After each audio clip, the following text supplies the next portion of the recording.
Can you hear me now? How about that?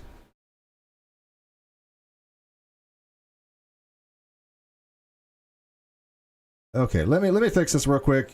I was changing something around, and I guess it went back to the default thing. So just give me 30 seconds here. Luckily, I know how to use OBS, and there we go. So now speak, and I will change your names. What's up? There we go. Awesome. So, I'll start from the middle over again. This is why I don't do debates any longer. Although we're doing debates, but you know what? It's been a long while, so cut me some slack here. You're used to having a producer, huh? Yes, unfortunately, as we know, I no longer have one. Rest in peace. Love you, Bull. But yeah, so I'll start over again. I was saying that I probably should have eliminated that music from the intro because there's still a content ID match on that for some reason, even though it's considered to be free music.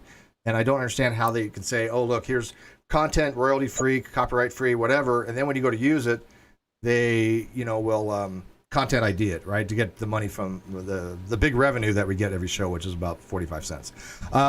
So anyways, yes, as you can tell, debates are back. I'm going to be doing them more often. If you're interested in doing debates, and yes, I'll be moving the names. I recognize that that's not Leo and that's not Ahmed, so I will fix that. But if you're interested in having these discussions and you want to talk about various subjects, all you got to do is let me know. I will be reaching out to various people that have expressed interest in debating again. And we're gonna get things going again. We're gonna get some philosophy discussions. We'll make it, even some political stuff. I wouldn't mind that much, even though I really kind of hate politics, except for doing my show over and under with Atheist Pastor, which he's been busy. But anyways, yeah. So message me, leave a comment in the video section, DM me, whatever it takes. Let me know if you want to do debates and what topic you want to do, and I'll arrange it because I did all that with the Non Sequitur show. I had a huge spreadsheet of names, what they wanted to talk about, and kind of mix people together. But in the end, as we all know, Kyle did 95% of the work, right? Yeah. Okay. But as we 96%. 96. Man, I'm being marginalized. I'm already marginalized enough, and I've now moved from 95% to 94%. I've done. Actually, I moved from 5% to 4%, and he's moved from 95 to 96. Higher math skills. All right. So, anyways, as you guys may know, Leo here is a longtime YouTuber. He does quantum mechanical type stuff and sciencey type stuff. And we have Ahmed Finding Truth. He's Ahmed.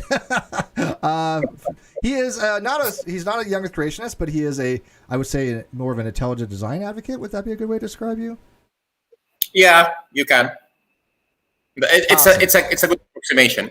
Awesome. Well, I was gonna label you that as anyways, whether you want to or not. Kind of what people do to me. But you guys are here.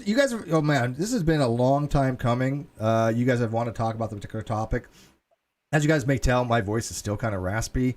I still have my canker sore, so it's not too pleasurable to talk.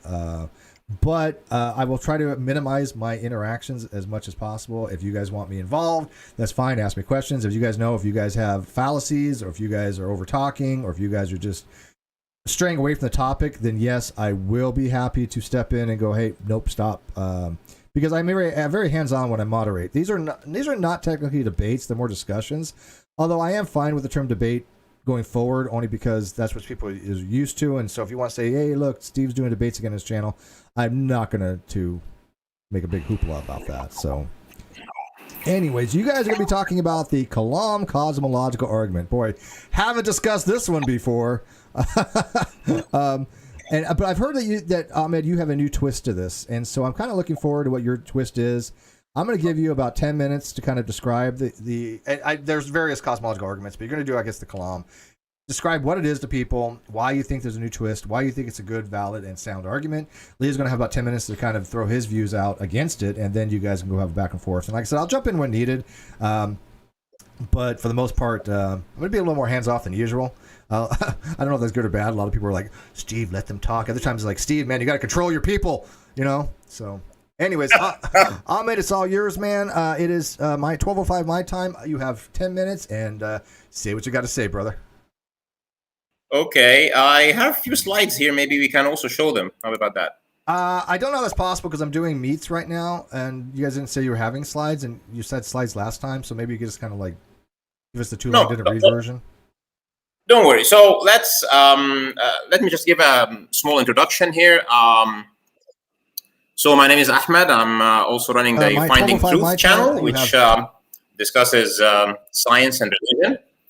And I am an engineer. I'm an electronics and communication engineer. I did my master's courses for that, but I did my master's degree in business. So I have a master's of business administration. I also had 4 years of Islamic studies. And for the last 30 years, 30 years plus, I've been working with information systems, design and implementation, 20 plus years of which I've been an executive for more than one transnational company. So the argument about the cosmological arguments in general are quite close to my heart, because I think that people, especially younger people, because I've gone through the experience, at a point of time, it seems like it is part of our program as human beings that we have this period of, contemplation, doubt, reconsideration, etc., versus what we have been raised to consider to be the truth. And I think that the kind of philosophical arguments like the Kalam cosmological argument and other cosmological arguments is a critical ingredient in taking somebody from an area of doubt into an area of certainty. And of course, just for everybody to be on the same wavelength, it's a very famous argument, but let's summarize it like this. It has two premises and a conclusion, so a result. So the first thing is that if something starts, it has a cause. So this is the first premise. So it appeals to causality. And the second one is that the universe starts. So it's not past. It's not infinite from the past. There's a starting point. And the third one, which depends on the first two, if you accept the first two, then you have to accept the third one, which is that hence the universe has a cause. And then you would go with the argument, like if the universe has a cause and the universe started, then this cause has to be different than the universe. Otherwise, the universe cannot cause itself, because this means that it existed before it existed. And hence, the cause to the universe is external to the universe. And if we properly define the universe as everything that we can observe or everything that exists, then the cause to the universe has to be, by definition, supernatural, because everything that is natural we call the universe. So if the cause to the universe is supernatural, then looking at the universe, we can also infer how or who or what this supernatural is. And we can follow this line of thought to have some conclusions about this being. We can call him God. Is he personal or not? Is he intelligent? Does he have intent? Is he good or not, etc. But the twist here, because probably the cosmological argument has been discussed over and over again, and probably there are people who are really specialized to discuss it. The twist here is my perspective. When, as a person, as a teenager, as a Muslim specifically, I wanted to find something where you can ground yourself on a solid thing that will not, that you do not need to look back after that. And the trick here is that, in my opinion, the cosmological argument is very compelling. But what would be more compelling is that I find this argument in my religion in a way that I know that if I decide that there is a necessary being who has caused the universe, and I call him God, that I would also identify God with the attributes that he gives to himself directly through his message. So as a person who was interested really in science and cosmology and astronomy and other interesting topics 30 years ago that were quite new at that time, including quantum mechanics and relativity, etc., I was struck by specific verses, by specific ayat in the Quran that are very congruent with the philosophical thinking of the cosmological argument. One of which would be very clear, for example, in talking about what we know about the beginning of our universe, the Big Bang.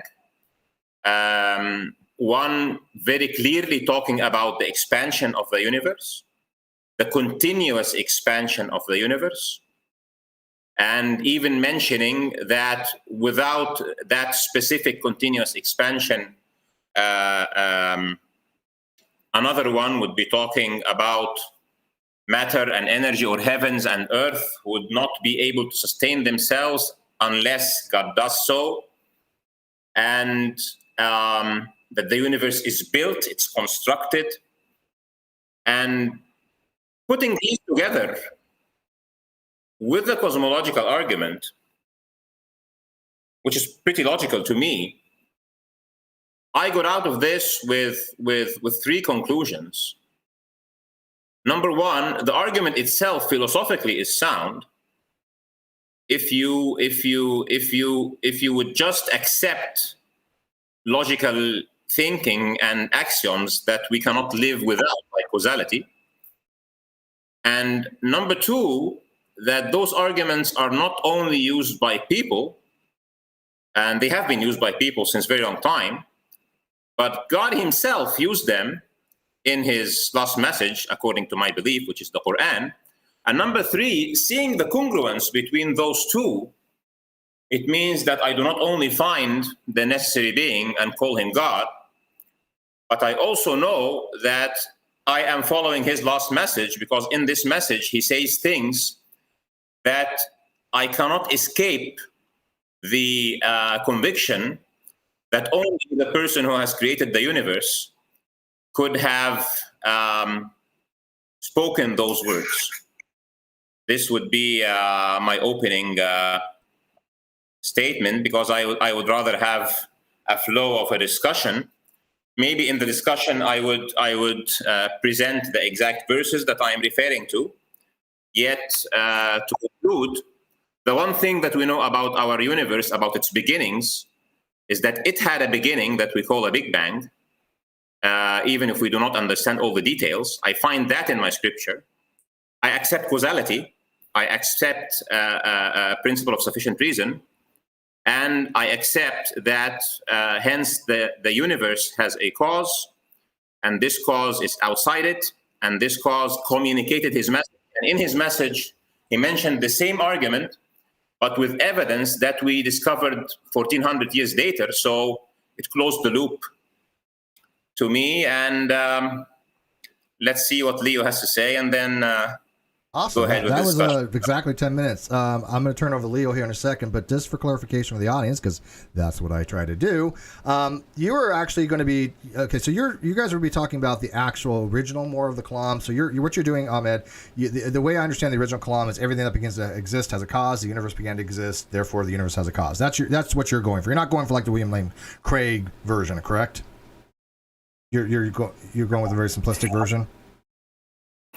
I'm going with this. I have explained what I am going to explain in my opening statement. So I am happy to be challenged on the philosophical aspect of it, and on the theological aspect of it, which I'm claiming that God did not only leave us to philosophy, which would be really difficult for people because not everybody would know philosophy. Right. Okay. But he used the same arguments, and I'm happy to be challenged on that too. All right. Well, that's what I got Leo here for. So Leo, challenge him.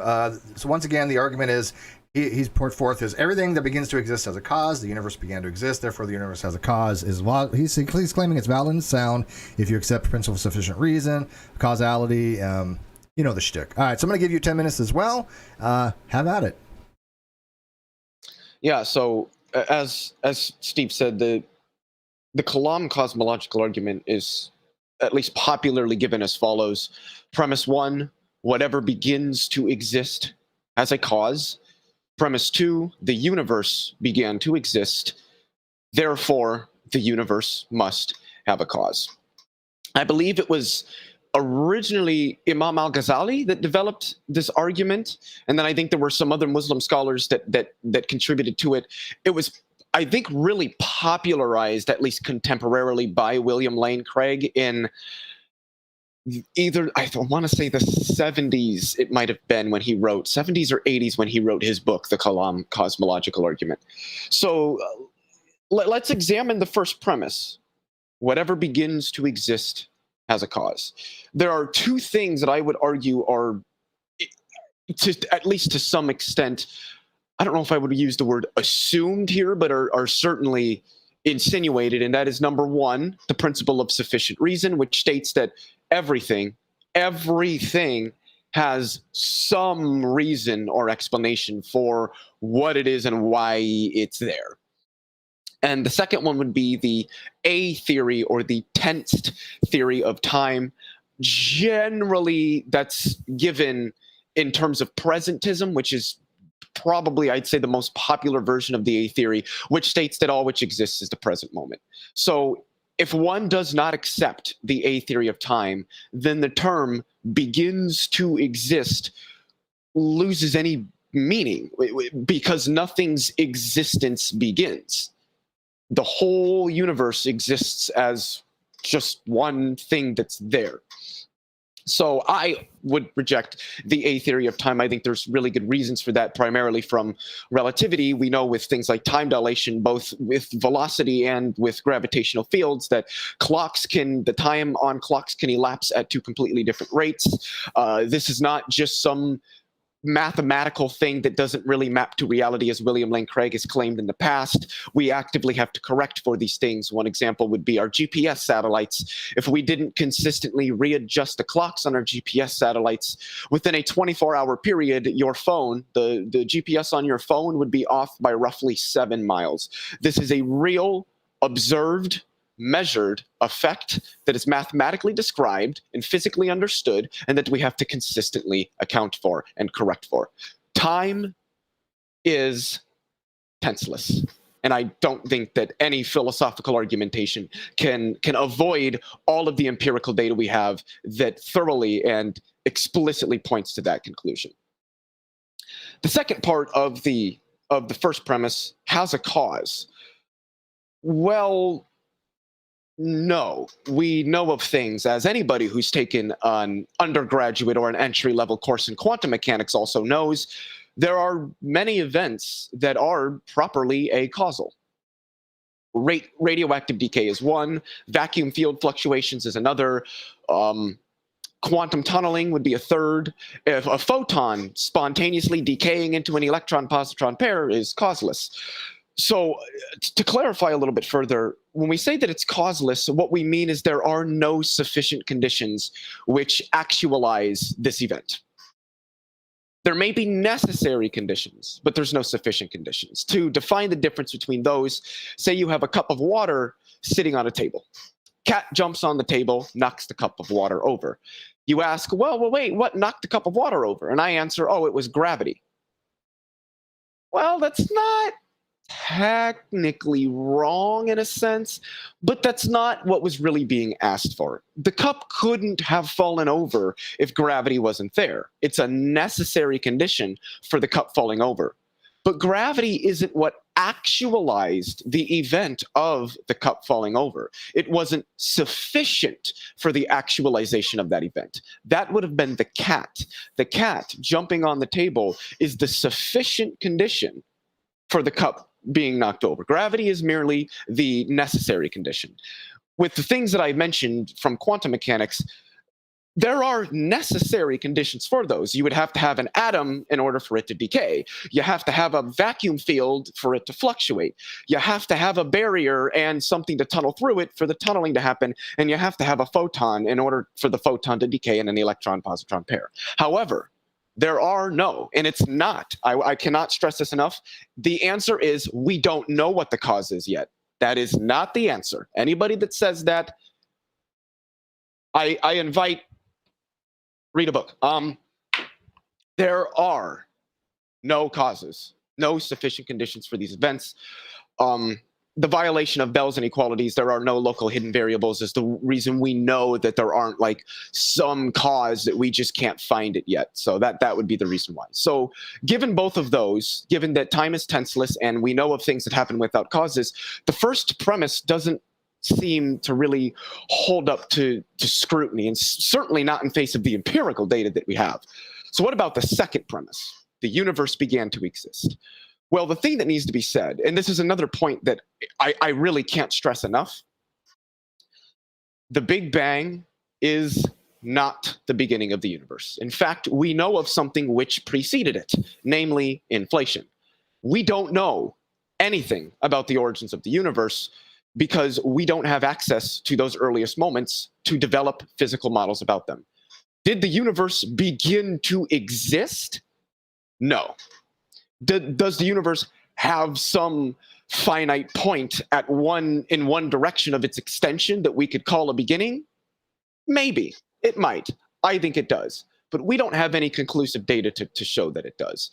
But we could set all that aside and state that the Kalam cosmological argument is both sound and valid. It is both a valid and a sound argument. And all that does is tell us that there has to be a cause for the universe. It still wouldn't get us all the way to God. All right. Okay. So as people know, I know a little bit about this topic, so I'm not going to interject too much. But I do show my bias. I happen to agree with Leo on his physics. So we've talked about this quite some time. But I'm going to give you a little wrench in that, Leo, because I want some clarification for the audience. Go ahead. Since you're doing the Kalam cosmological argument, that is a modus ponens.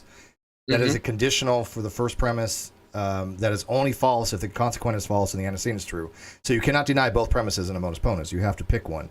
Now you can, argue either way. I don't know what. Are you saying it's not possible for both premises in a modus ponens to be false? Right, because if the second premise is false, then the first premise must be true. Because I don't see how.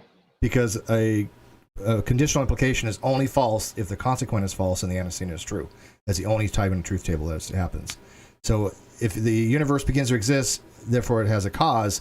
If it has a cause is false, as you've claimed, then everything has a beginning must be true. And if that must be true, then premise must be true. Then I would have to say then that wouldn't be the structure of the Kalam, because unequivocally both of the premises are wrong. Okay, so I'm going to turn that over to Ahmed. People that in the live chat will probably point that out. It's just that in a modus ponens, a conditional is only false if P is true and Q is false. And so if P is true, then the second premise must be true. That's why you only deny one of the premises. But anyways, all right. So I have to throw that in there because that's what I do. Because, well, yeah, that's what I do. Anyways, Ahmed, go ahead and respond and have a back and forth any way you want to do it. Like I said, I already agree with Leo on the science. You know that. I have a little bit of background in that. So is that what you want to go? Or do you want to address the principle of sufficient reason? I'm going to leave it up to you and have at it. Yeah, let's take what Devin has gone through in the order that he addressed things. So first, he addressed the matter of whatever begins has a cause. And he had two objections. He objected about the word begins because he does not agree that time has a tense. And let me tell you this. This is really, Leo, this is really one of the things that I found very interesting about arguments about God is that the intellectual price that one has to pay to reach to a way to make him comfortable with, this is my experience at least, with rejecting a necessary being or rejecting God, is that you have to have a skeptical position. I do not want to say a denial position, but a skeptical position versus things that represent the basic axioms through which we deal with our environment, through which we can live this life. So time is the experience of time, having past, present, and future, is essentially what constitutes our life, is what constitutes our cognition. The ordering of things is an undeniable thing. Now you appeal to the fact that in quantum mechanics, in relativity, there are clocks that can go in different, that they have a different time, that maybe you refer to GPS, so a satellite being away from the Earth, experiencing less of the Earth's gravity, will have a clock that will not agree with the clock right under it at the surface of the Earth. But we need to, number one, very simply, because I'm a communications engineer, so I studied relativity and quantum mechanics as part of my formal education. But let's say it like this, very simply. At a certain specific instant in time, this one specific instant that I'm moving my hand, specific events are happening across the universe. Regardless how much, what is the exact time on the exact clock in front of each person. Can I ask a quick question? Yeah, go ahead. So there are other things happening in the universe relative to what? This is exactly what I was going to explain. If you have one specific instant and you cross-cut the universe, you have a plane, a three-dimensional plane for the universe. You freeze time. Everything stops to move just right now. And since our experience of time is related to motion, everything stops to move just right now. For some reason, somebody pulls the plug from the universe. You will have a frozen 3D imprint of this universe where every specific particle has a specific state at that specific point of time. Let's say we forced all the quantum events in the universe at this point of time. One observer observed everything and he stopped time. Every single particle, every single wave in this universe has a specific state.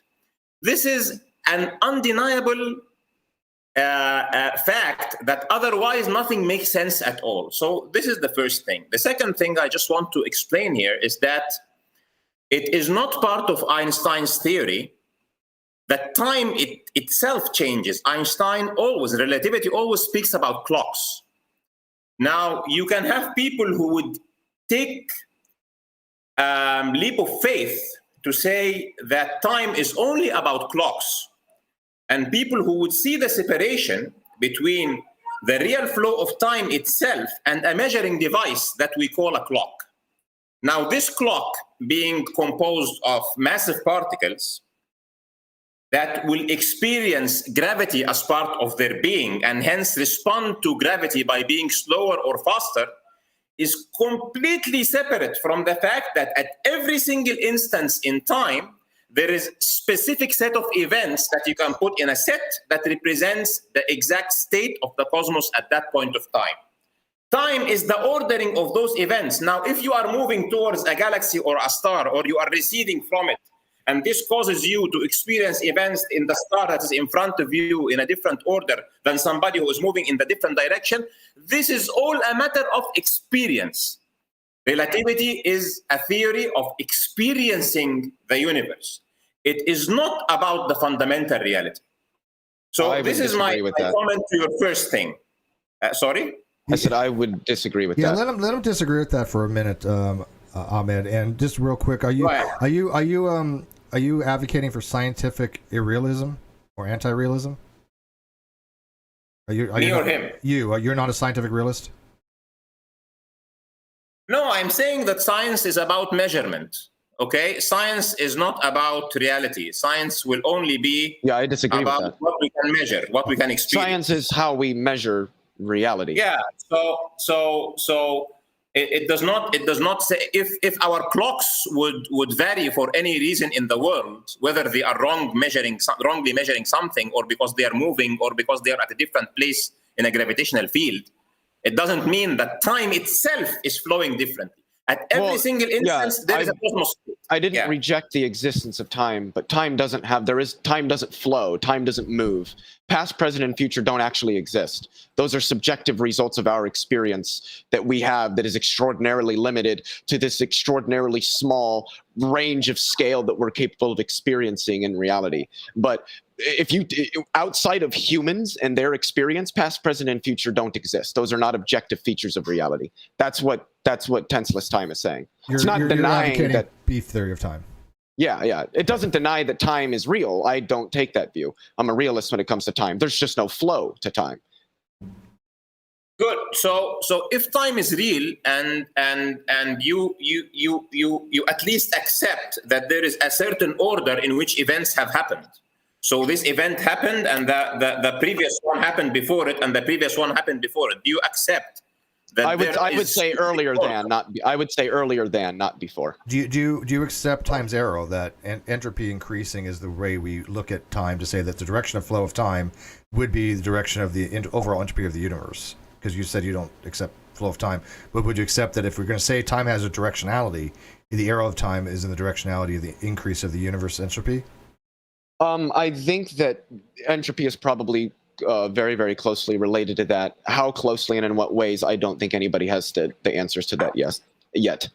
But yes, generally speaking, what we call the arrow of time is likely, at least very, very strongly connected to entropy. Good. So let's say that we agree that there is a specific sequence in which specific events happen, where you can trace those events from the one that is happening in front of your eye now back in time as much as you can, and you can number them.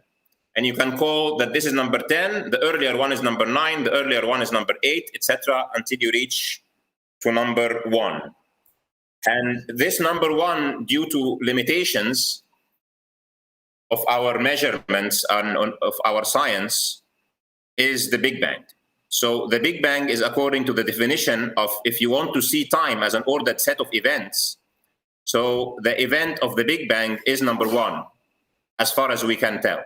You mean inflation? Inflation precedes the Big Bang. I'm sorry? Inflation precedes the Big Bang.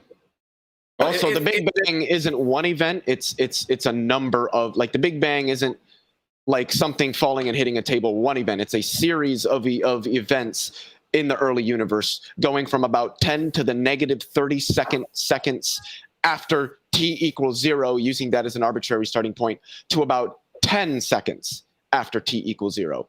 Everything in that period is what we call the Big Bang. What came before that immediately was inflation. How far back inflation goes, we don't know. The interesting thing about people who have tried to take time back to when it just hit 0 is, I'm trying to remember how Ethan Siegel, who's a PhD theoretical astrophysicist, put it. I think he said something about e to the 0, but e to the 0 actually equals 1, so you'd have to start taking it negative. So e to the negative first would be slightly below 1, and as you increased in negative exponents, you just you asymptote to 0, but you never get to 0. So is there ever can we only asymptote to the earliest moments of the universe? Or is there an actual thing there that we could reach? We don't know the answer to that yet. If I'm not mistaken, the Hartle-Harking no boundary proposal uses imaginary time to get to t equals 0. Yes, okay. And I believe that the problem with the negative exponents and you would just asymptote to 0 is the reason why they use it would require imaginary. Not just negative exponents. It actually, if you look at the distance formula using Minkowski space, it actually would require imaginary time. Now, I don't even know what the hell that even would be constitutive of, but that's, of course, I'm not a cosmologist, so but it would require imaginary time. Go ahead. Yeah. So, just to wrap this up, I'm not really interested in the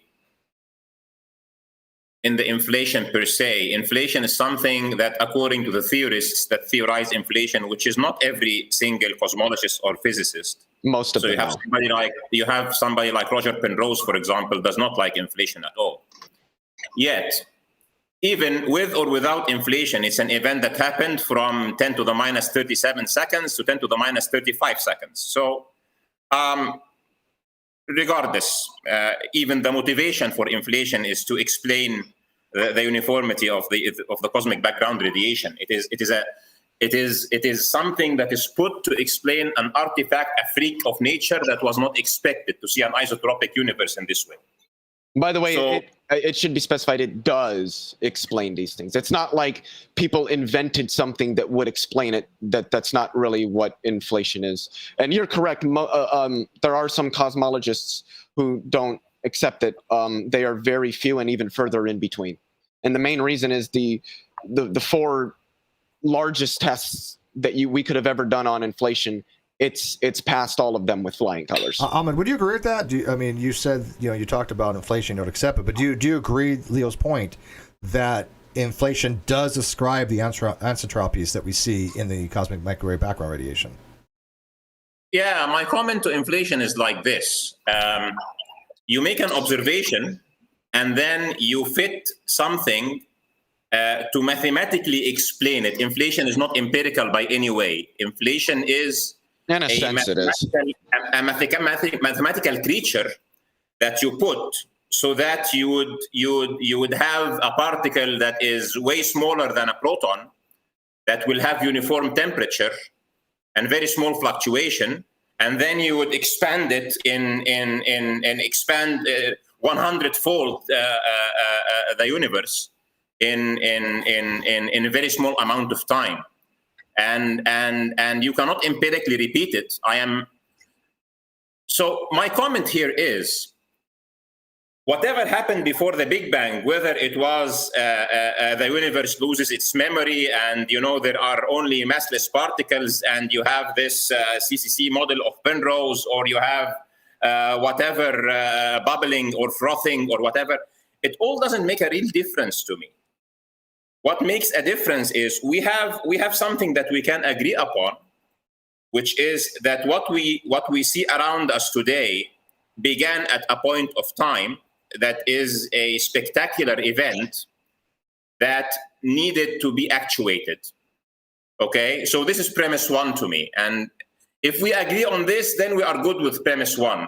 Now we can talk about what actuated it, what caused it. Okay, and agree or disagree about that. But do we agree that that this universe, in the way that it is today, there is specific ordering of events, causal order that we call time, and that as far as we are concerned, according to our measurements, the deepest we can go back is 13.8 billion years, give or take. And before that is black box for us. We can put together whatever kind of mathematical theories, and we can go to that as a next step. But do we agree that what begins has a cause makes sense as a first premise and move to the second one? No, I would reject that, and I gave some examples. Uranium nucleus will decay, and it will do so causelessly. So there are things that do not have causes, and we find those primarily in quantum mechanics. And if the early universe would be quantum mechanical, and we have every reason to think that it is, then there's no reason why we would presume there has to be some form of classical causality. Causality is not a law or a principle fundamental in reality. Causality is much like temperature. It exists and has meaning for us at some level of reality, below which it doesn't mean anything at all, and we don't use it. Okay, so let's say we covered whatever begins, and we are okay with the word begins, and now we are talking about has a cause. So you are disputing causality, and you have given an example of radioactive decay. Radioactive decay is a caused event. What causes it? We know that radioactive materials, nuclei, disintegrate because they are unstable. That's not a cause. The instability is just a necessary condition, not a sufficient condition. No, we know according to the latest theories that the gluon field acts on very small distances. Yes. And that when you have a nucleus, gluon fields don't mediate radioactive decay. That would be weak interactions. Gluon field is strong interactions. Yeah, weak nuclear interactions. Weak nuclear decay would be like a positron decay, Ahmed. So let me try to get this a little more specific. I'm talking about disintegration of heavy substances now. So what is happening is that neutrons and protons are held together in the nucleus of a radioactive material by gluons. Well, no, they're held by the strong secondary force, right? It's a strong nuclear force, but it's a secondary effect of the strong. It's a residual effect. It's a residual effect. The primary. Yeah. So let me clarify the outside. I don't want to get bogged down in technicalities. You're going to lose everybody. So let me kind of like simplify this because I don't want to get into the technical shit. So, Ahmed, what he's saying is this: the spontaneous fission has no information in the system prior to the event. There's no local hidden variables, and you understand, of course, Bell's inequality. So what he's saying is, while they have a gluon field and they have the primary strong nuclear force that holds the nucleons together, the problem is that is a necessary condition, but he's asking for a sufficient condition as opposed, in regards to the person's sufficient reason. There is no known reason why these things do undergo spontaneous fission.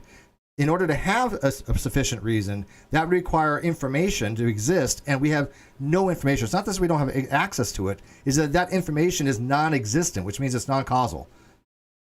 Would you agree, Leo? Okay, so my response to that is our lack of knowing what is really happening on the quantum level, our lack of knowledge. And we don't have a lack of knowledge. Quantum mechanics, quantum field theory is the single most successful and confirmed scientific theory humans have ever developed. It is better than evolutionary theory. It is better than general relativity. It is better than germ theory, tectonic plate theory. There is no theory that humans have ever developed that is more complete, more thorough, and has been confirmed to higher decimal places than quantum field theory. I also addressed this. I said that a lot of people say, oh, well, we just don't know what the cause is yet, except that we do, and we know that there isn't one because we know that there are no local hidden variables that could act as a cause that we haven't found yet. So it is because Bell's inequality has been violated that we know there aren't causes that are for this, and we just haven't found them yet.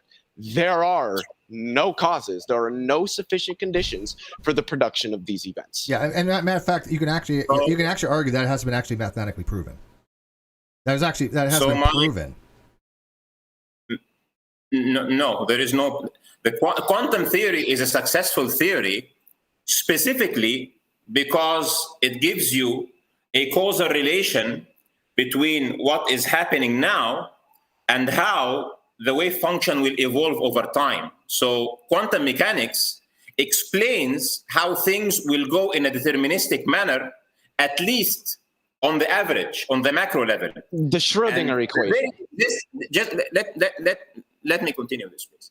So the very existence of the fact that you can write down the evolution of a system using a quantum mechanical formula means that the system is causally valid.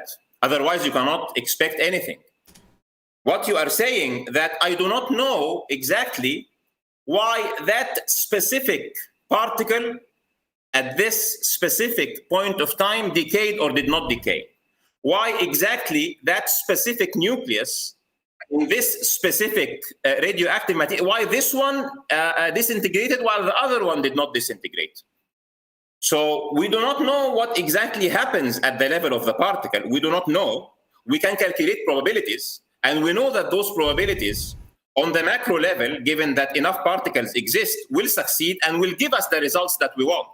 Yeah, Ahmed. Wait, hold on. Hang on one second. Ahmed, we cannot see the causal relations only when we go down to the level of a few particles or one particle. But every time you will repeat the double slit experiment, you will see the same interference pattern. Yeah, there's no doubt about Ahmed, but I think you're missing the point here, and I want to keep it very much on track. The argument right now is that there's no way to know because there's nothing to know. There's no information to know. It's not like we don't have the required tools to figure things out. There's nothing in the universe that can have any information to say when a very specific particle in a collection of particles is going to decay because there's no information in the universe that exists at that point. It is completely acausal. That is a fundamental tenet of quantum mechanics. I also wanted to say, because you had said that quantum mechanical systems can be described deterministically. That's not entirely true. The Schrödinger equation can evolve unitarily in a deterministic way until a measurement is made and the wave function reduces, which is completely indeterministic. So the evolution of the Schrödinger equation in time is deterministic. Quantum systems are not. So good. You reach a point of common ground that I would be satisfied with. Okay? You have a system, you're shooting a beam against a double slit, and you write down the equation and you expect the interference pattern that you will receive on the screen to be this specific exact shape according to the setup of the experiment. And guess what? Every single time you will repeat the experiment and run it for a few seconds, you will get the same interference pattern. Why?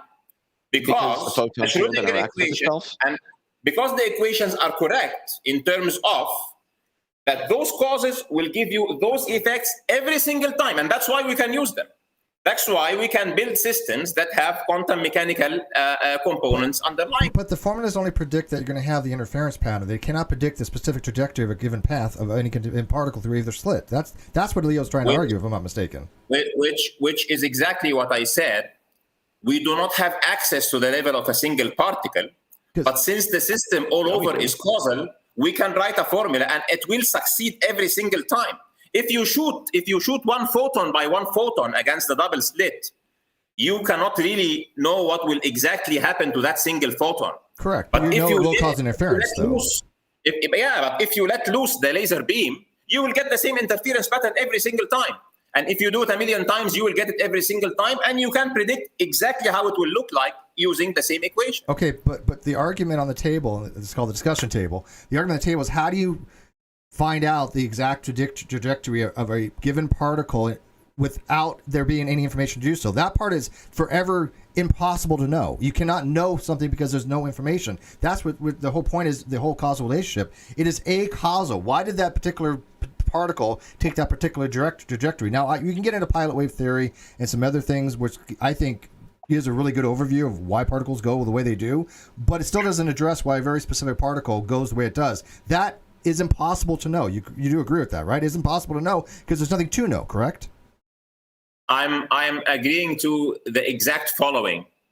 It does not make a difference if we know, but since the particle knows, obviously since the particles at the end arrange themselves always according to the formula, every particle knows what it will do in this system if you repeat the same experiment a billion times.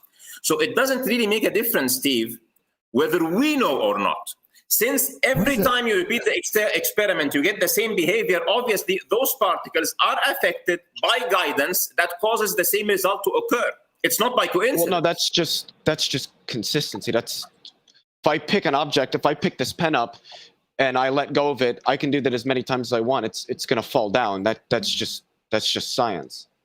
Yeah, that's just we are discussing science. Wait, why does this thing say this call is about to end down here in my corner? Oh, sorry, because they only put an hour time limit on the Hangout thingies. Do I need to worry about it or not? Yeah, because we're going to keep this down to an hour anyways. But let me. Unfortunately, I used my my. Yeah, hang on. Let me give him a new link. So 1 second here. The joys of computing, isn't it?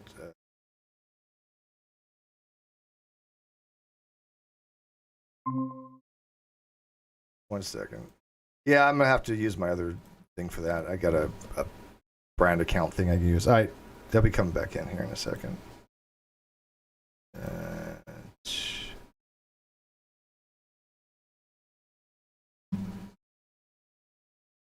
I think.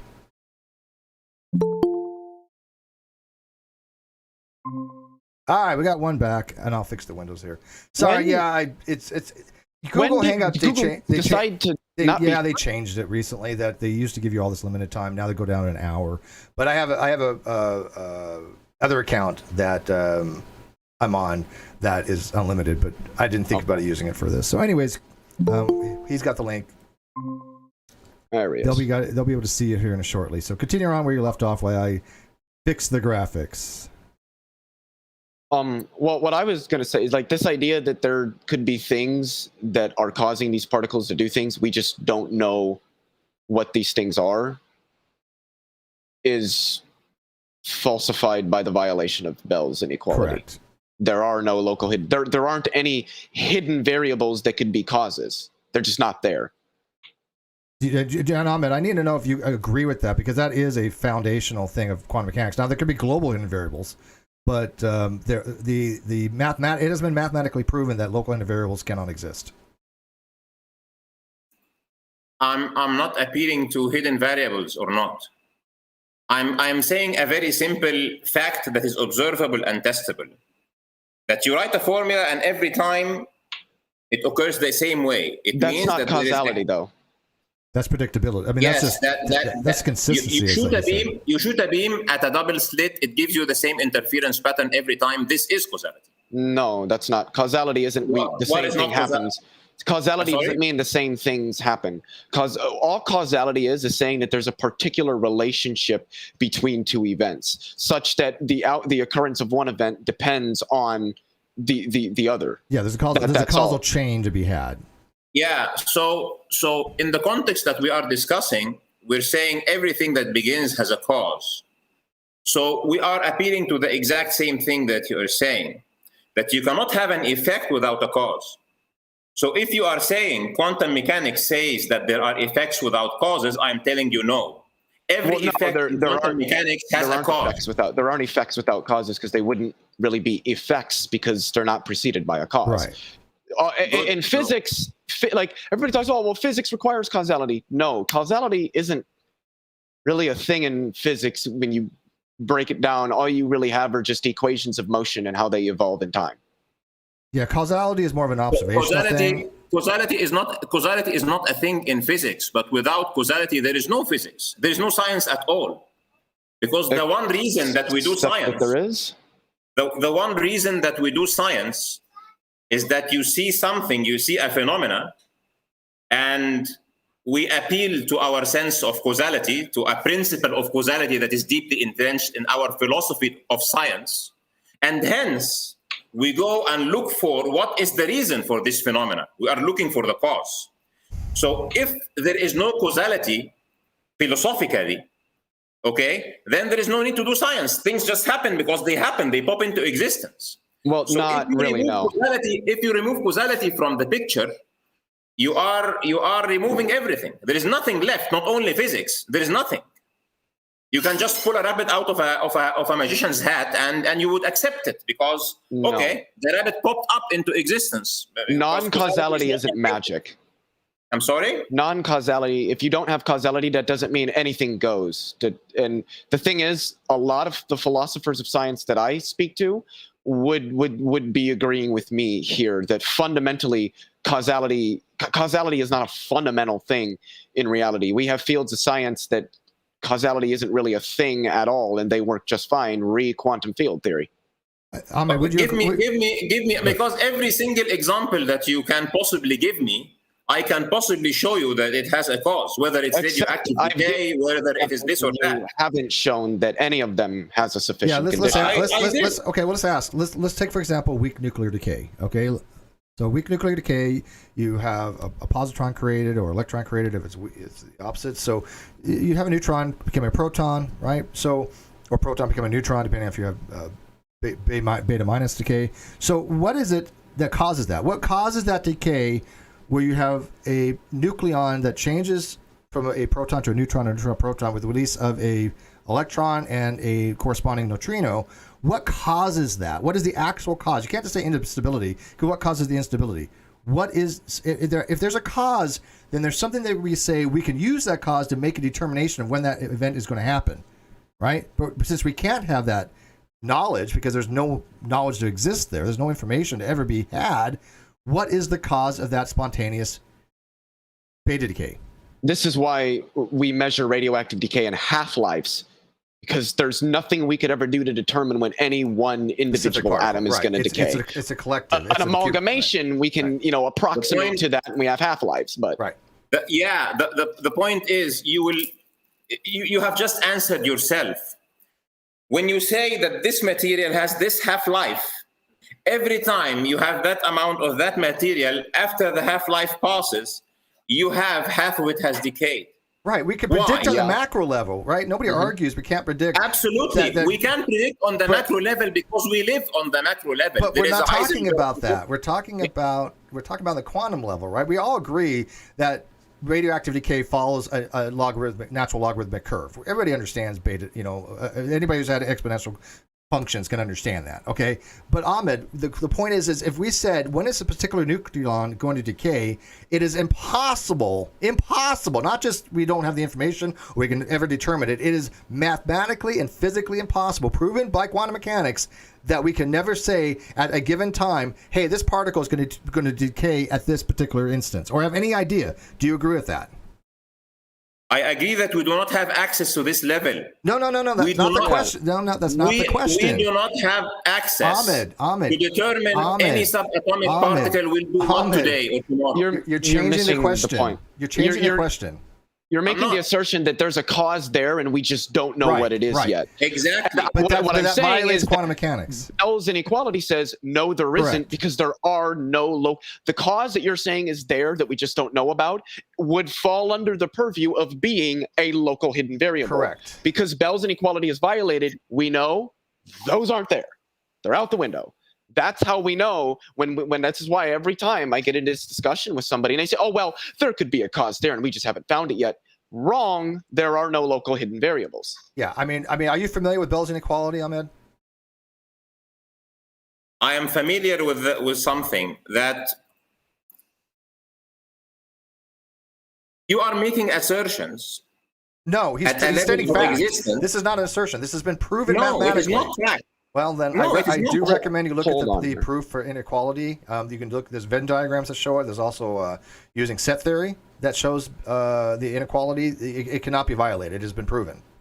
It's just not possible because the math doesn't work out. What is not possible? To have a violation of Bell's inequality.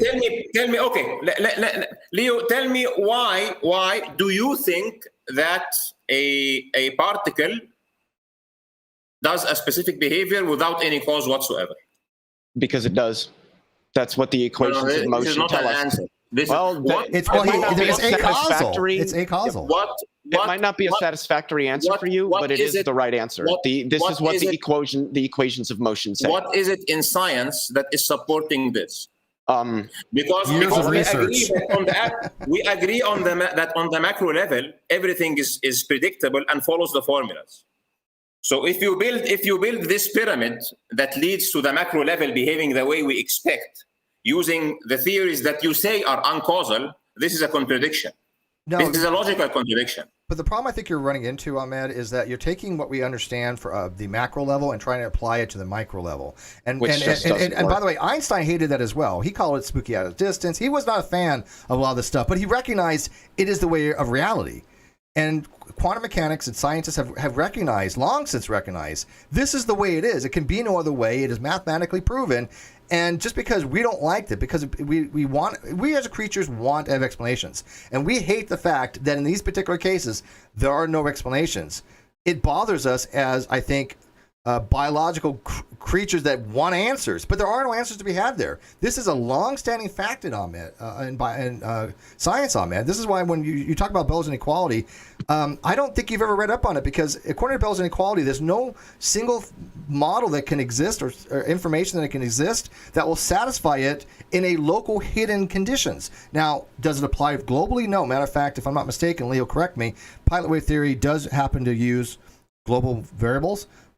I think some of the newer formulations have moved to global. But the local hidden variable model has long been discounted. It has recognized it doesn't exist. And what that means is a local hidden variable means that there's no variable in the system, in local realism, that even it's hidden exists from us. It's not that we don't know about yet. That's doing this. In other words, we can never open anything up and find information. It's not because we can't open it. It's because there's nothing in there. It's empty. There's no information to even look at. There isn't even a container to contain the information that isn't there. Correct. And so this is what I'm thinking, Ahmed.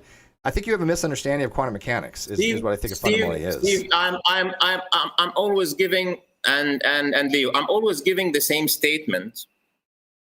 But you are referring to something that is theoretical, and ignoring the thing Ahmed, that is obvious and observed. Ahmed, Ahmed, you know you know how I moderate, and I don't let people put up misinformation. What you just said is not correct. It's not theoretical. This is proven fact. It's not a theoretical model. This is established fact in quantum mechanics. Matt, Leo even pointed out earlier, it is one of the most... Can you please explain what you mean by it is a fact? What is specifically the fact that you are referring? It has been proven that no local hidden variable models can satisfy Bell's inequality. So? That means there's no information to be had. It's acausal. What this means is that there aren't any variables in some system that are hidden from us. The things that would be there helping the system to do whatever it's doing that we're not capable of measuring. Bell's inequality is telling us, or I should say Bell's theorem is telling us those local hidden variables don't exist. We've tested for them, and in every instance, it's not just that we haven't found them, we've been given every reason to think that they're not there at all. And you look at the mathematical proof. I mean, if you've looked at Bell's inequality, you can see. Well, I tell you what. I disagree with that. I'll make an offer. I'll make an offer for you, Ahmed. You can disagree. It is not consistent with observation. Bell's inequality is based on observation. Exactly. We've done this in spin states of, I believe, silicon atoms. We've done this with spin states of electrons, photons. Yes, we've done this with atoms, molecules, particles. Ahmed, I'll make a challenge to you. You have a background in engineering. You show us a way that Bell's inequality can be violated, and I will absolutely put it out there. Matter of fact, I'll go right to I know some pretty prevalent scientists and physicists. Not going to name drop today, but I'll get it to them. I give you my word on that. I'll drop Landon's name because everybody loves Landon, and Landon knows his shit, right? I'm sure he'd love to see that. You should get JK in here. Because, I mean, JK Rowling? No. JK are the initials, since you said you didn't want them to be name dropped. Oh, okay. I don't know who that is. Your resident PhD astrophysicist. You had him on. Oh, him. Yeah, of course. Earlier this year for special. Yeah. He's doing. Yeah, he just got a teaching job. So yeah, I know who you're talking about. Oh, sweet. Yeah. So yeah, Ahmed. I mean, I know some people. You find a way to violate Bell's inequality, and I will be happy to bring it to their attention. Yeah. The math isn't that hard, by the way. The inequality equations are not that difficult. You could use basic set theory for it and see that there's no way you can resolve that mathematically. It's just not possible mathematically. So, and I did want to say quickly, I did put 2 articles, one from phys.org and another one from frontierzen.org, that talk about the Bell theorem and violations of Bell's inequalities. Yeah, I just don't like when people say it's theoretical. It's like saying, well, evolution is just a theory. It sits wrong with me, Leo, and Steve, let me just say this to be very clear on what I'm saying. There is no phenomena that we have a formula for, that we have a law for, that you can call uncausal. I'm sorry. Yes, we do. Would you like me to give you an example? Yes, please. A photon is free streaming through the vacuum of space. It decays into an electron-positron pair. What caused that to happen? We do not know. It does not mean there is no cause. Yes, it does. No, there is not. Yes, it does, because there are no local hidden variables. Saying that there is no cause means that you understand the very composition of photons, which we don't. Photons don't have a composition. Do you accept that we do not understand what photons are? No, that's not at all true. Wait. Are you going to let me answer the question? Yeah, let him answer that. Yeah. You just said we don't understand what photons are. I beg to disagree. Which is false. I studied this topic before. I mean, we studied photons. You've studied photons. We know what photons are, the quantum wave packets.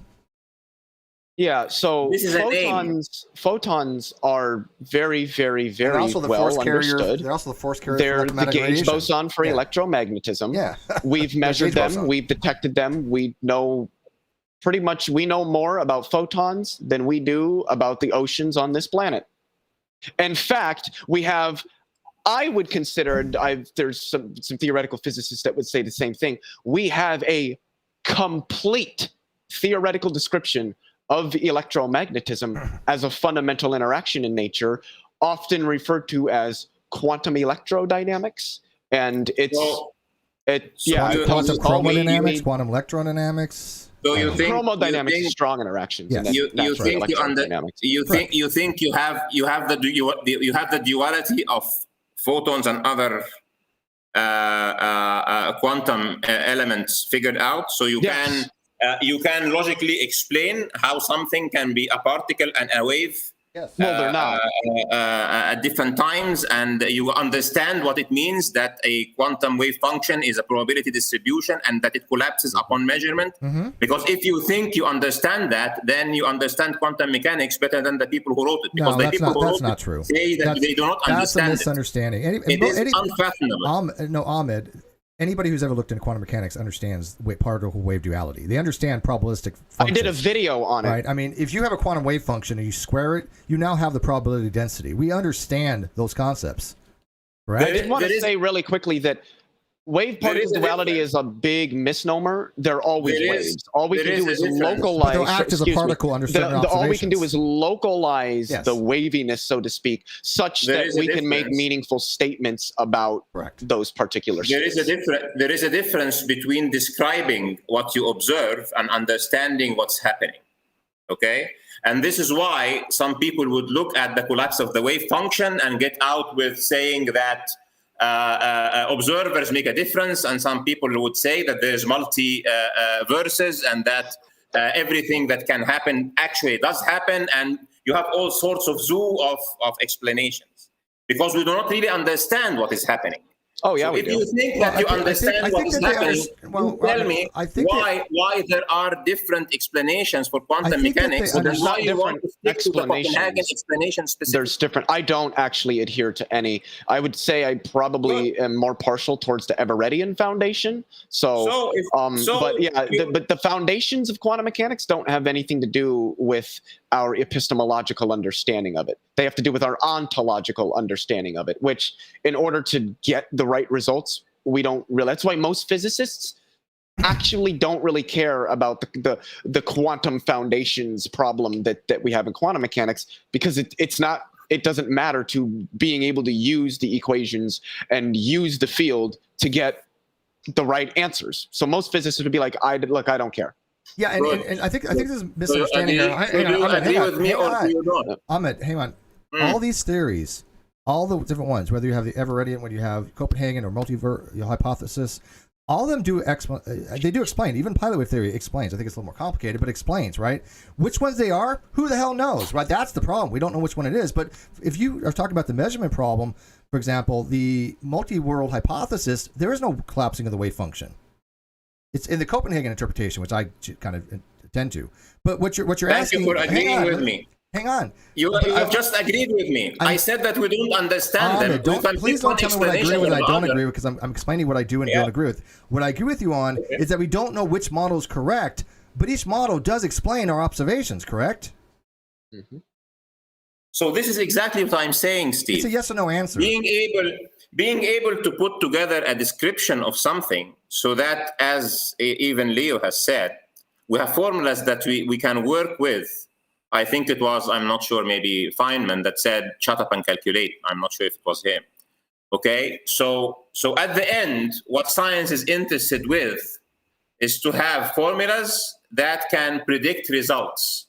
What I'm saying that because we do not really know what each particle will do at any specific instant, and we do not know exactly what particles are really made of, does not make a difference. They're not made of anything. Elementary particles are just that, elementary. Yeah, you can say that. The thing you're not understanding is it's not me saying that. It's every theoretical physicist on the planet that you're disagreeing with. If you're disagreeing with that, I can go and get you quote after quote after quote after paper after paper. I'm sorry. I think you need to do a little bit more reading into advanced theoretical physics. There's a really good book by the same title I can recommend by the guy, the PhD theoretical physicist who runs the YouTube channel, The Science Asylum, Nick Lucid. It is a very, very good book, and I would recommend it to anybody. Leo, by the way, even hang on. Is there lag? Every time I step in to say something, I get interrupted. Leo, even elementary particles, though, there are theories out there, such as string theory, that will be,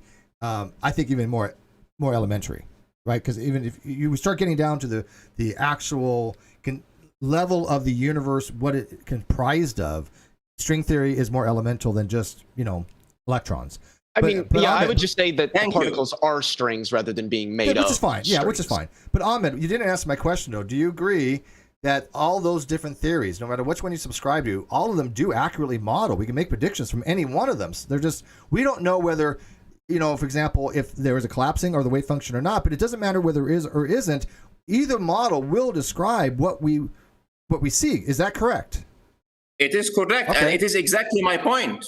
It is exactly why do they describe what we see, and why do they succeed? That's what theories do in science. They explain. No, because they describe the causal relations between cause and effect. They tell you if you bring this amount of theory. Let me explain. It will tell you if you bring this amount of radioactive material, you should expect so and so.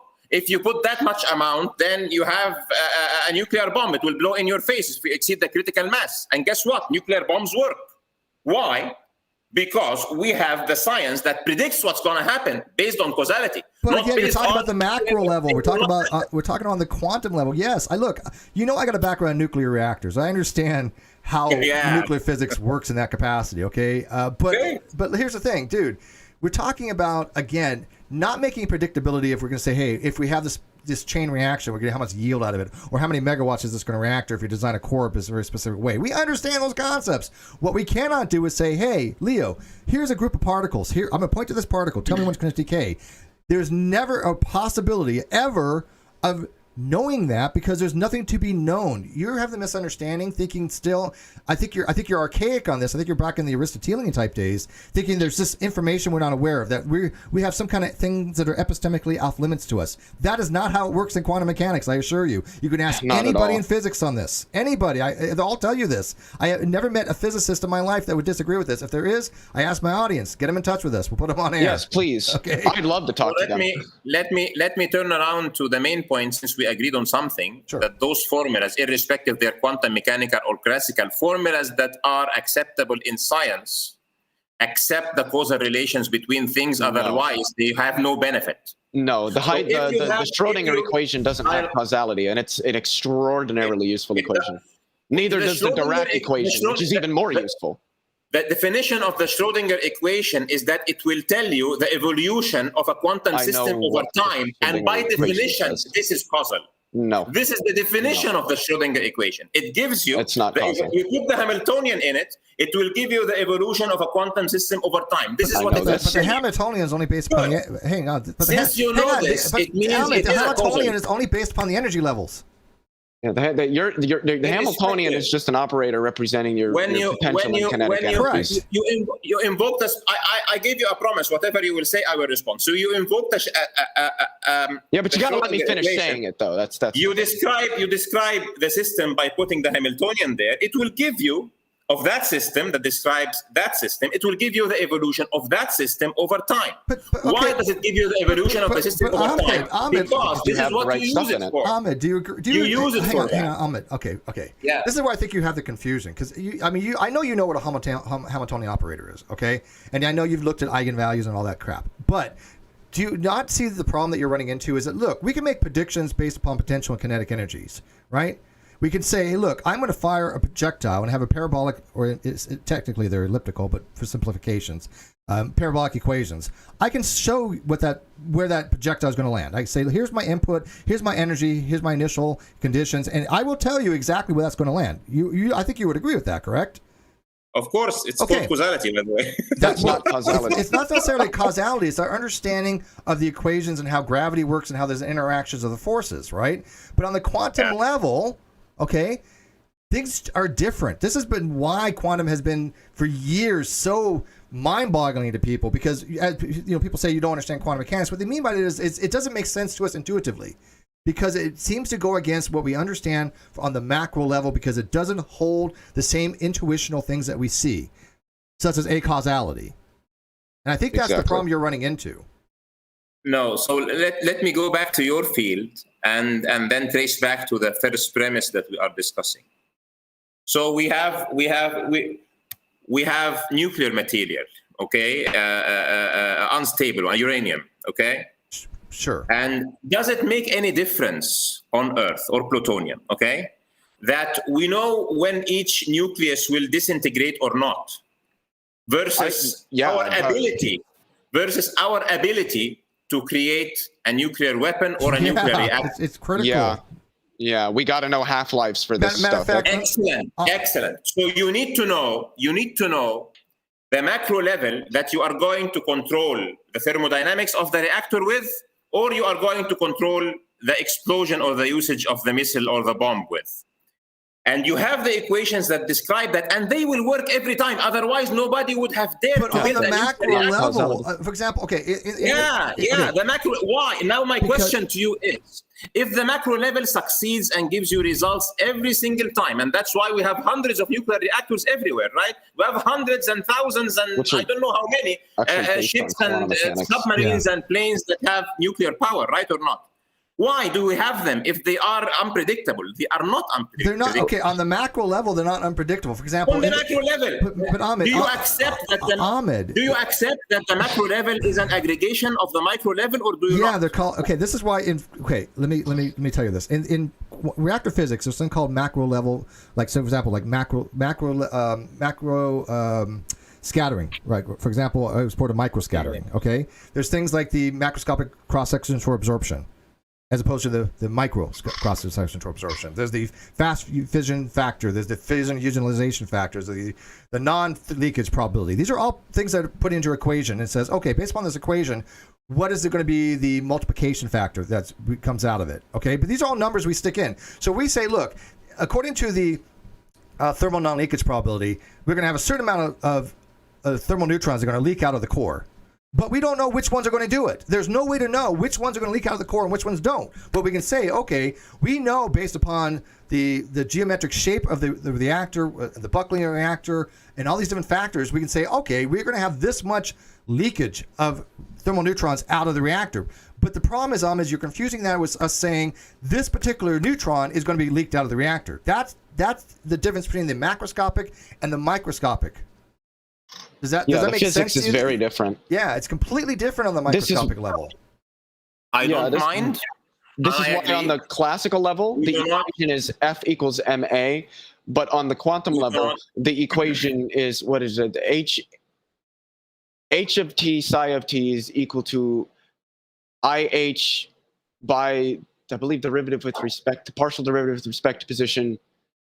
Well, yeah, it's a second order. The point is that the equation is drastically different in quantum mechanics. Yeah. Because there's a difference in how systems evolve and how we can describe and even that on the macro on the level, F equals classical ma level is summations. versus It's a summation. Yeah, It's a yeah. Oh, summation yeah, of 100%. force. And people So seem to neglect that part. let me now trace back to the original argument. We have a universe. It's a big thing, like you have a nuclear bomb. You know that to cause a nuclear explosion, you need to bypass to reach the critical mass, and at that point, the nuclear reaction will start happening. You do not know what will be the exact fate of each neutron and proton or each nucleus of the uranium or the plutonium, but you need that to know. You know that to cause the reaction, you need to reach that critical mass. Now, without reaching the reaction, whatever happens, you will not have a bomb that explodes, or you will not have a reactor that works if you do not put the necessary conditions. We all agree upon that. That's what the formulas do. You have to have a certain what's called geometric shape to have a multiplication factor that's greater than 1, so you have a supercriticality event in a very small locality and time. Great. So what I am saying is, and let me continue that because I want to trace back to the original argument. If you want an explosion to begin or a reaction to begin, what you do is that you put the necessary conditions for it that will cause it. Okay? It will not happen on its own. You will not count on. There is a probability in quantum mechanics that it will happen on its own, but it doesn't happen on its own. And quantum mechanics, it can. You just said it can. You just said there's a probability that it can. In quantum mechanics, there is a possibility that I disappear from this chair and appear on the. No. There is a possibility, but decoherence will. You're not a quantum mechanical object. You're not mechanical. Yeah, exactly. But Ahmed. First of all, you're not a quantum. Let me continue this. But you're not a quantum mechanical object. Now, is there a metaphysical possibility? Yes, there's a metaphysical possibility because it's not a logical contradiction. But there's different things. There's metaphysical contradictions. There's nomological contradictions. There's logical contradictions. But you're not a quantum mechanical object. There's nothing in quantum that says you can go proof right now. Wait, hold on, Steve. You got to remember, like Deepak Chopra said, according to quantum mechanics, anything can happen at any time for absolutely no reason. Yeah, that's just such bunk. It's ridiculous. So exactly, it is ridiculous. Because the not everything drive from the Hitchhiker's Guide to the Galaxy because not everything that is probable or there is a possibility to it, which is very ridiculously small, happens in the real world. What happens in the real world? What happens in the real world is the real things. So I'm a big object, and the quantum mechanical effect will go away due to decoherence.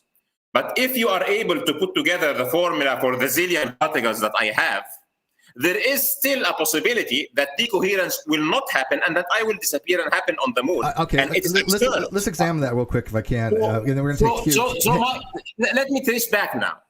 So if you look at an event like the creation of the universe, okay, like the Big Bang, irrespective of what you think was before it, it happened, and there is the evidence for it, and it's measurable, and we have the CMB, and we have the stuff, we have the measurements. We know the universe expanding, and it started from the Big Bang. Are you appealing to quantum mechanics on the particle level to explain this event and say that it is uncaused? I mean, are you willing to consider that myself or yourself disappearing from your place and appearing from the moon is absurd?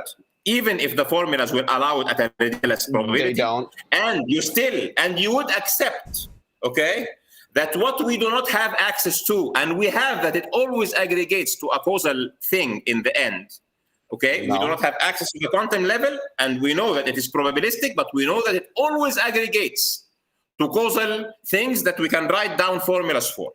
However, you are willing to pay the intellectual price that you are not willing to pay for a nuclear bomb or a nuclear reactor, and they do not blow of themselves, and they do not operate by probability, and you want to go back to the universe itself and say it just happens because we do not understand what causes things to happen on the quantum level? This has been addressed. This has been addressed ad nauseum. Yeah, we'll do it one more time just for the sake of the audience, since I haven't had much time to speak at all. So again, Ahmed is saying, well, there are causes. They're just hidden from us, and we can't measure them. No, there's not, because there aren't any local hidden variables. So we know that causality is not a fundamental aspect of reality. It's not me saying that it's everybody that has a PhD in physics on this planet that's worth their PhD, that is, that says that. Me, not being a professional, I choose to listen to the people who did go to school for like 9 years or 10 years and got their PhDs, because why would I not? So if they're saying something, I'm just kidding, and all of them are saying the same thing, then obviously there's merit to that. We know that causality is not a thing in quantum mechanics. It's just not. Yeah, Ahmed, and let me just touch on that real quick. Hey, it's Ahmed, hang on. Ahmed, let me touch on that before you continue, because you've had plenty of time, I assure you. I would just say this, and we're going to get some questions here. You, like vanity, is nomenologically impossible, right? When dealing with the laws of the universe and things of that nature, those are impossibilities. Is it metaphysically possible for you to disappear right now? Yes, but there's a big difference between metaphysically, logically, and nomenologically, and I think that people need to make those distinctions. Now, we're going to try to get some questions here, but I think, again, you're confusing the macro with the micro, and I think that your understanding of quantum mechanics is a little bit off. No offense. Not that I'm an expert at quantum. I will tell you right now, in nuclear power school, we never studied quantum, okay? So I have had no formal education in quantum whatsoever. I'm not even going to pretend to. But I did actually study reactors. And I think that what you're doing is you're applying what you think is the case is like, look, we can make these equations to say whether we have a stable chain reaction of criticality in reactor that's controlled to use for energy, or we can use it for destruction in a more of a unstable, uncontrolled, instantaneous conversion of mass to energy in a nuclear bomb. But the problem is you're conflating two different things. And I still want you to answer one question. Do you believe that we will ever come a time where we can say a very specific particle is either going to decay or a nucleus is going to undergo spontaneous fission? Do you think that we, one, will ever possess that the ability to do so, and two, do you think that is possible? And I really want specific answers. My point of view, which I don't think if it counts to anything, and I don't think we will be. Okay, do you think it's possible? I think it's possible, but okay. I don't think we will be able to. Great. Can you do me a favor then, and we're going to ask some questions. Can you show me any physicists that would agree with that? Because if there is, I'm unaware of them. I'm not saying they don't exist. Leo, I know you've done a lot of research in this area. I don't think you know of any, but I will be willing to look at your evidence for that. Would you do that for me? Well, I'm not sure. Maybe some string theorists will agree with me. Okay, well, there might be some there's some fringe people out there, but I've got the cosmical landscape here. Somebody got it for me. I mean, even Leonard Susskind, I don't think would agree with you on this. I can speak on his behalf that Leonard Susskind I don't think he would agree with definitely would not agree. So let me see if I can remember what chapter, because he kind of mentions it like briefly. He doesn't try to go too much into like the full out. That's not what the book is for.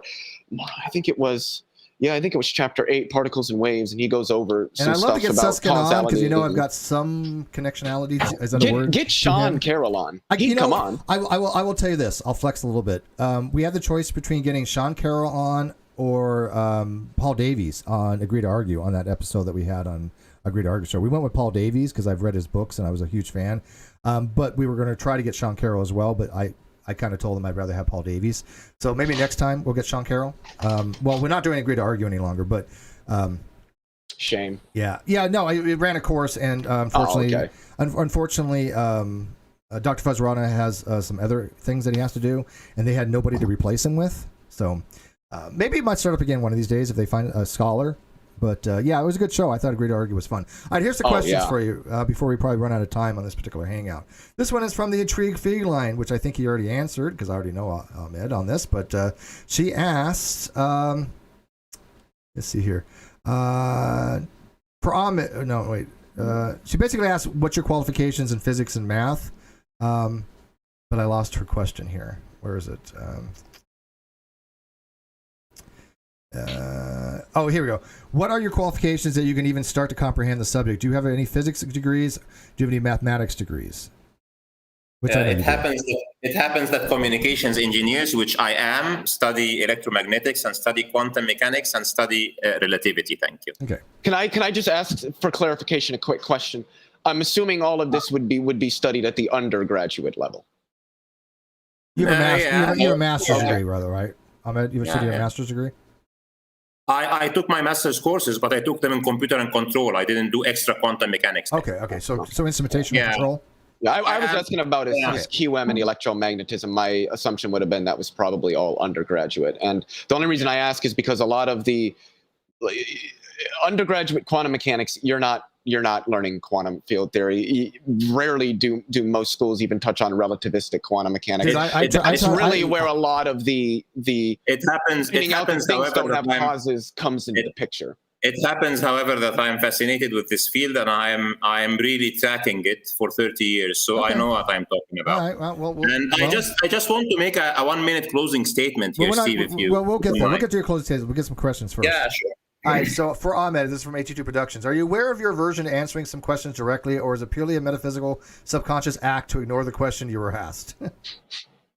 That was very fast. I didn't understand what you said. Sure, I'm sorry. I've had a lot of coffee today, and my voice is already shot down. So let me try again.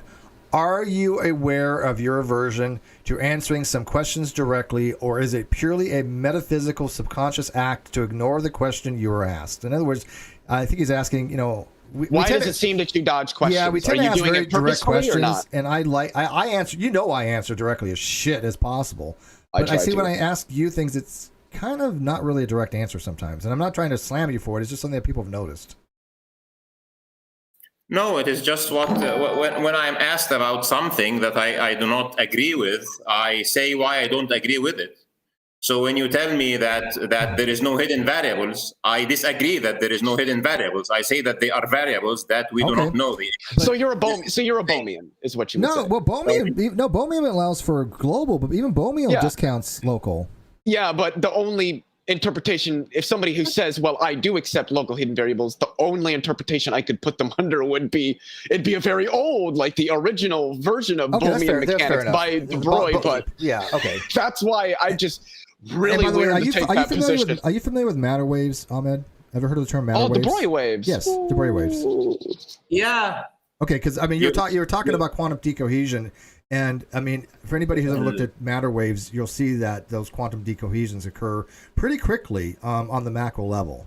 And I do think there's a very strong correlation between that and Schwarzschild's radius, by the way, Leo, which we'll have to have a discussion on that one of these days. If you think about it, there's kind of a relationship there.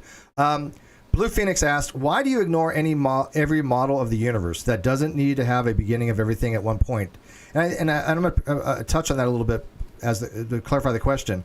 The term beginning, as everybody knows, has many different meanings. You can have 4 different types of causations according to Aristotelian theory, right? 4 causations. So why do you ignore the theories that say that the universe doesn't require to have a beginning? Now, I do think that there's a beginning because I just think it's fine. But do you think that... you ignore those theories?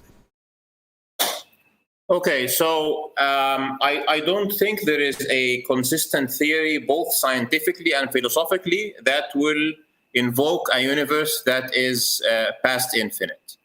So the only person who is really talking about something that is worth discussion now is Roger Penrose, and on his TCT model. From my perspective, maybe I'm wrong. But then I think he would fall into a philosophical problem of infinite regress, and I see infinite regress as logically impossible. So, and I've heard you say this before, and I think last time I asked you for proof of that because it's not logically impossible. So if you say that number 1 depends on number 2, and number 2 depends on number 3. And number 1 trillion depends on number 1 trillion and 1, and hence you will never get number 1 to happen because you will keep looking for the cause infinitely. But that's a potential infinite. The real number line is potentially infinite. We're talking about actual infinities. There's a huge difference between potential and actual infinities. It's like saying I'm at 1 and I want to get to 2, but before I could get to 2, I'd have to get to half of that. Paradox. Before I could get to that, I'd have to get to half of that. So you can't ever count from just 1 to 2 because there's an infinite number of other digits you'd have to count. And so you would never get to 2, except we can do that. 1, 2. I just did it because it's a potential infinite. There's a huge difference between potential infinities and actual infinities. This example is not the same as what we are saying. You can get from 1 to 2 because you are at 1 and you go to 2. But not if you have to get to 1/2. If one needs to be caused by 2, this is something completely different. Well, it's not a I don't know what that means. I don't know what that means. It's not causal. Okay, so let's look at it this way. You It's the have way the real dominoes. number line is designed. I mean, it's literally what's created from Eno's axioms, and Okay, so let's think of dominoes. You have a series of dominoes, and you have the first one is numbered 1, and number 1 to fall needs number 2 to fall on it, but number 2 to fall it needs number 3, and then you're telling me that those dominoes extend to infinity. Now, is infinity a physical quantity or not? You have to make this assertion. You just I conflated don't know potential. of a position of a physicist who says. You just did it again. You keep conflating potential infinity with actual infinities. They're not the same thing.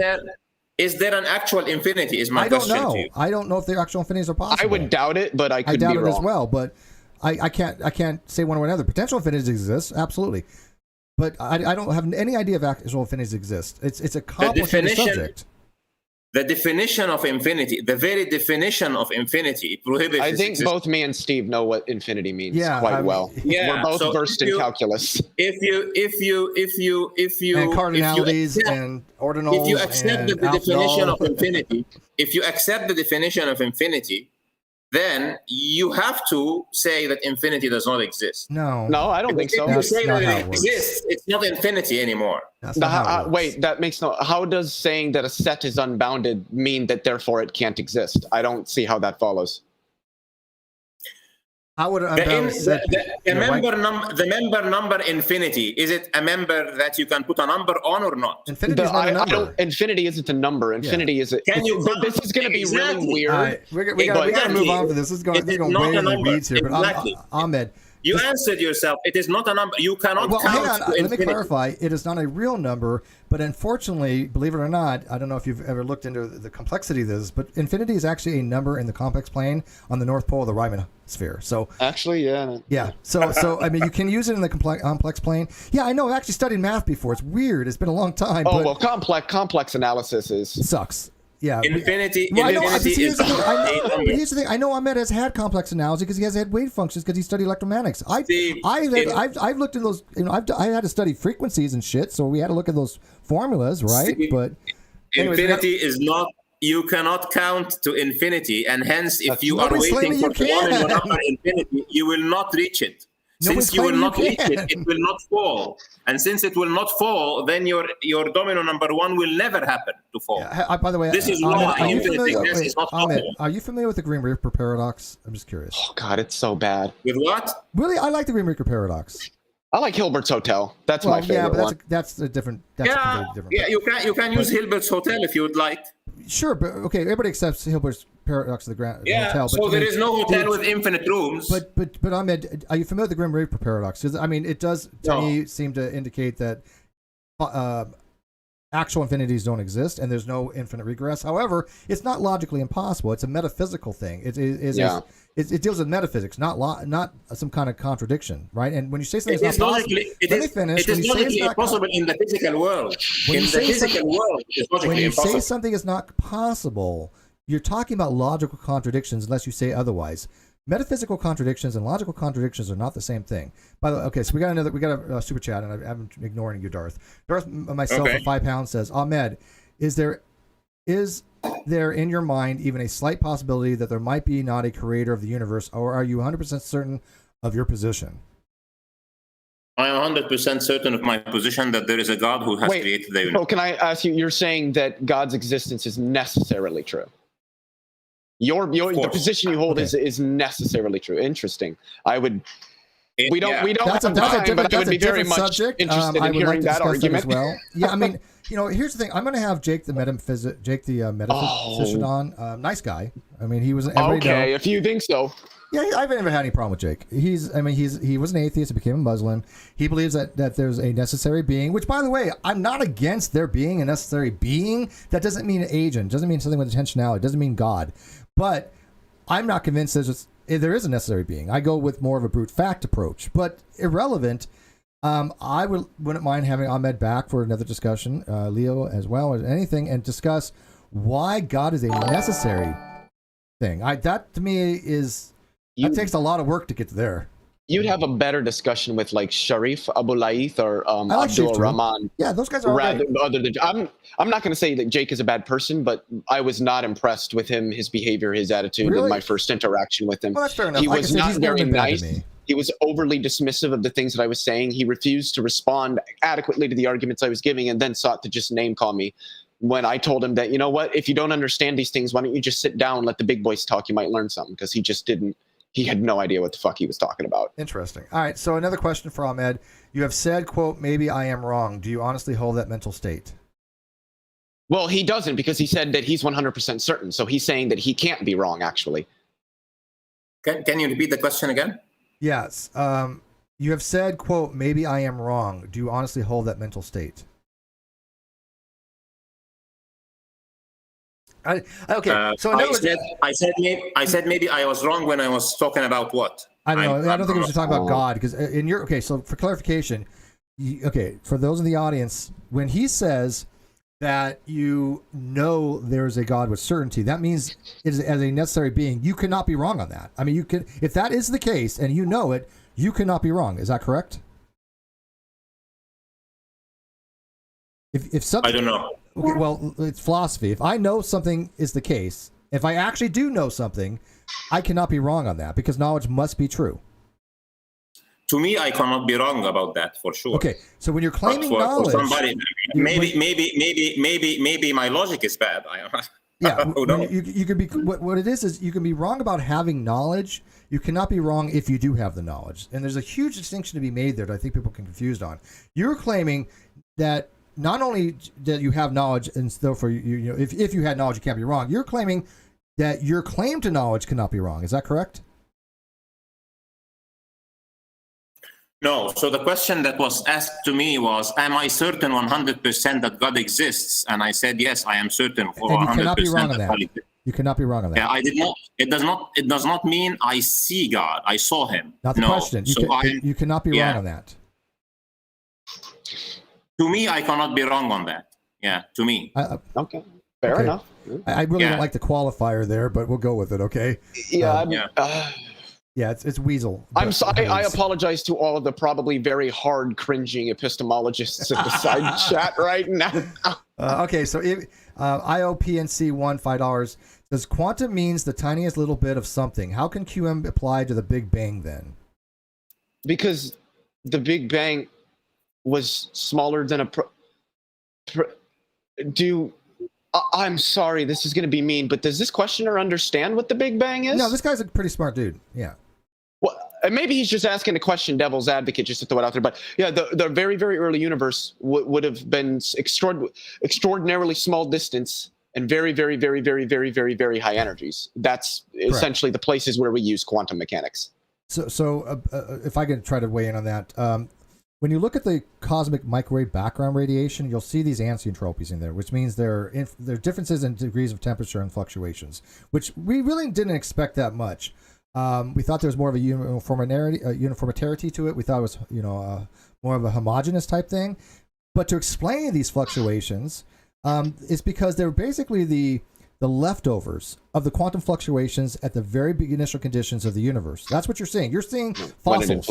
You're seeing a remnant of the quantum mechanical fluctuations as they grew bigger and became these temperature fluctuations in the CMB. So when they say, well, quantum mechanics has an effect on the macro level, because those quantum fluctuations are now visible, or the remnants of those, the effects of those are visible in the anisotropies, right? That's how I would explain it. Does that make Leo? Does that make sense? Oh yeah, that makes.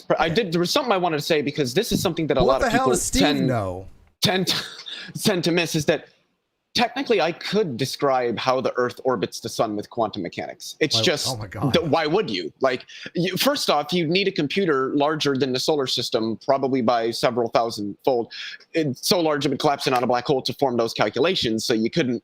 Try doing three body diagrams non-analytically using general solutions. Technically, good luck with that. Everything in the world is quantum. It's just that there's, for us and for humans in the way that we experience the world, there's a level where we can approximate all those little parts without having to consider each individual one. It's like I think that a lot of systems in thermodynamics, actually, we can approximate reasonably a description of them just using the ideal gas law. We don't need to consider each and every little individual part of the system. We can just kind of approximate over the whole thing. And that's what we call classical mechanics. And obviously it works really, really well. That's how we send people to the moon. Exactly. All right, so let's wrap it up. Ahmed, do your closer, then Leo, and then hopefully we will have time on this hangout. If not, if it goes away, I'll end it. But Ahmed, do your closer. Yeah, so I'll go back to my initial remarks. The cosmological argument is pretty simple. It appeals to fundamental axioms of human thought. So at the end, it leads to accepting that there is something outside this universe that you will have to call a necessary being. And this is irrelevant of how you define the universe, be it this one, be it a series of universes, be it one of many bubbles of multiverse. It doesn't make a difference, because at the end you will have to go to accept that there is causation, and the only way to exit a necessary being through this specific Kalam cosmological argument or through other cosmological arguments is that one has to pay the intellectual price of denying the basic axioms that we cannot maintain a consistent thought process as human beings when we do that. So you might go to denying that there is time, or that there is causation, or that there is specific order of events, or that the arrow of time is mandatory to go from one direction to the other, or that you have to violate maybe conservation of energy or of matter. Depends on whom you are talking to. But at the end of the day, people who would take this position to disagree with this philosophical argument do not take those positions when they go to the lab or when they go to the real life. We do not live our lives except by accepting that time exists, and then it goes from the past to the present to the future, that matter and energy are conserved, and that things have causes, and that this causes ordering of events, which we experience as time. So the only way to say that this universe came from a quantum fluctuation and was smaller than a proton, and then inflation happened, and then particle just popped, and then negative gravitation and energy compensated for the positive injection of energy and matter. All of this has no empirical use whatsoever. Nobody can take it with him and live his life in a consistent way. So my question to my interlocutor and to everybody who is listening to this: why do you want even to pay this intellectual price to reject an inevitable consequence of a very simple philosophical, logical steps of thinking? If God exists and you go to that distance, backstabbing your own axioms of life just to exit this inevitable fact, what is the motive to do that? Why would you adopt a very alien way of thinking about things, specifically when you are thinking of this matter, that you do not apply in your day-to-day life or in your scientific life when you are considering any other matter of practical importance? And if you put on top of that, the topping and the icing on top of that, is that this matter is of utmost practical importance, then I think that if we do not, as human beings who care about our fate and about the consequence of looking the other side or not using the proper philosophical or logical faculties that we have to answer that specific questions, that we will only be betraying ourselves, nothing less. And that every single person who does that to himself is paying a price that he shouldn't be paying. And I hope that somebody who's listening to this would consider it seriously. All right. Thank you. Leo. Yeah, so I feel that I did a pretty good job of showing reasons why we should certainly question the Kalam cosmological argument. Primarily, its first premise. Time is not tense, so to say that something begins to exist doesn't mean anything. I don't know what that means. The existence of things doesn't begin. Their extent in space-time might, but their existence does not.